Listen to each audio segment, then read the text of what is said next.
pertes en vie humaine, y compris des femmes et des enfants, causées par des affrontements entre des groupes armés et d'actes délibérés de violence sont intolérables.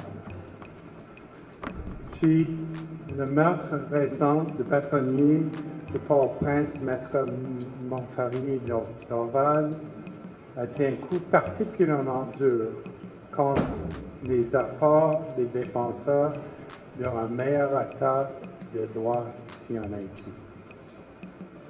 En ces circonstances tragiques qui se multiplient, mes pensées vont aux victimes ainsi à leurs familles et leurs proches. La construction un pays plus stable, démocratique et prospère ici en Haïti est une priorité pour le Canada dans sa relation avec le gouvernement d'Haïti et le peuple haïtien. Je souhaite saisir cette occasion pour réitérer l'engagement du Canada à travailler avec le peuple, le gouvernement et la police nationale d'Haïti pour faire une police professionnelle au service de l'État de droit, de la sécurité des citoyens et du respect des droits humains.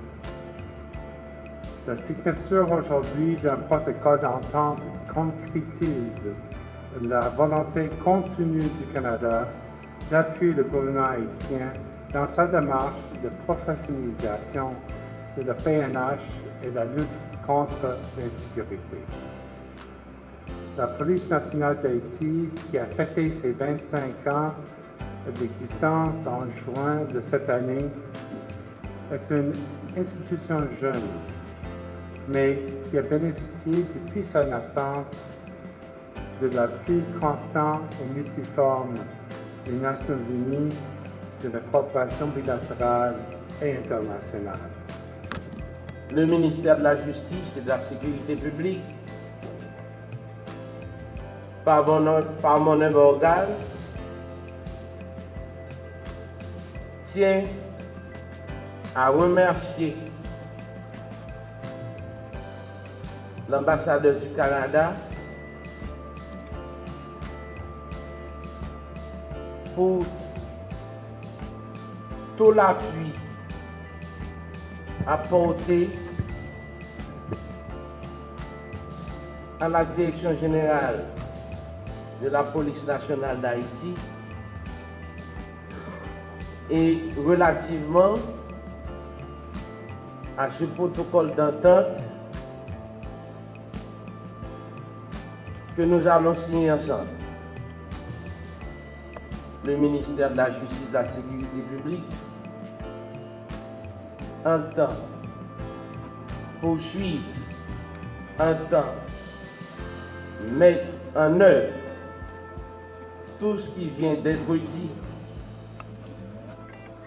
et tout ce que nous aurons à faire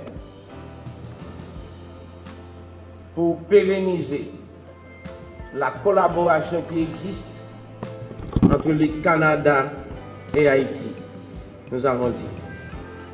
L'exercice de ce matin est d'une importance capitale, qu'il s'agisse d'une initiative inscrite dans le partenariat et des relations stratégiques qui lient la République du Canada et Haïti, dont l'engagement de longue date envers notre pays le positionne en tant qu'un des principaux partenaires bilatéraux. Je souligne également que la République d'Haïti est l'un des plus grands bénéficiaires de l'appui canadien dans les Amériques. Monsieur l'ambassadeur, le président de la République s'est maintes fois exprimé avec force sur la nécessité d'une nouvelle manière de coopérer. Au-delà des discours, c'est par cet acte que les partenaires techniques et financiers peuvent nous convaincre et que nos priorités sont réellement prises en compte. Cette cérémonie d'aujourd'hui est un signal positif et un pas dans ce sens. Ainsi, c'est avec beaucoup de plaisir et certainement avec un sentiment de satisfaction que je m'apprête à signer en présence du ministre de la Justice et de la Sécurité publique ce protocole d'entente d'un montant avoisinant les 12 350 000 $ canadiens, dont l'objectif est de renforcer les capacités institutionnelles et opérationnelles de la Police nationale d'Haïti, la PNH. La police ne symbolise pas seulement la force, mais également la justice, puisqu'elle est le plus souvent appelée à juger avant les juges. On comprend donc que les policières et policiers doivent être perçus et doivent être des femmes et des hommes de haute conscience. C'est dans cet esprit que le premier volet vise à veiller à l'intégrité du corps et lutter contre toutes les formes de corruption qui sévissent en son sein.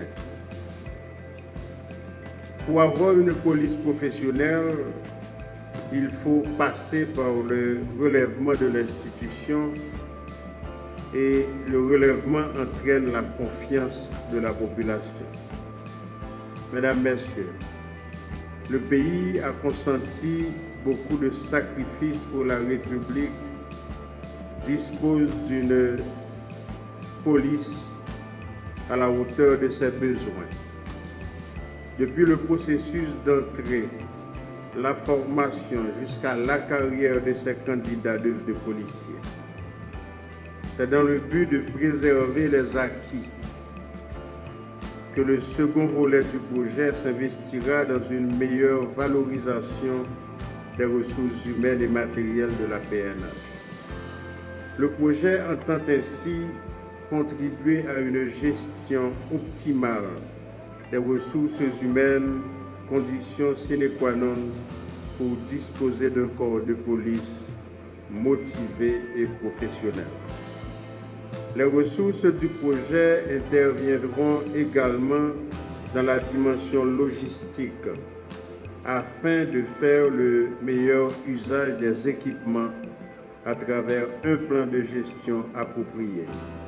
Un montant d'1 million de $ canadiens destiné au financement d'activités complémentaires à impact rapide est également prévu dans la seconde phase du projet.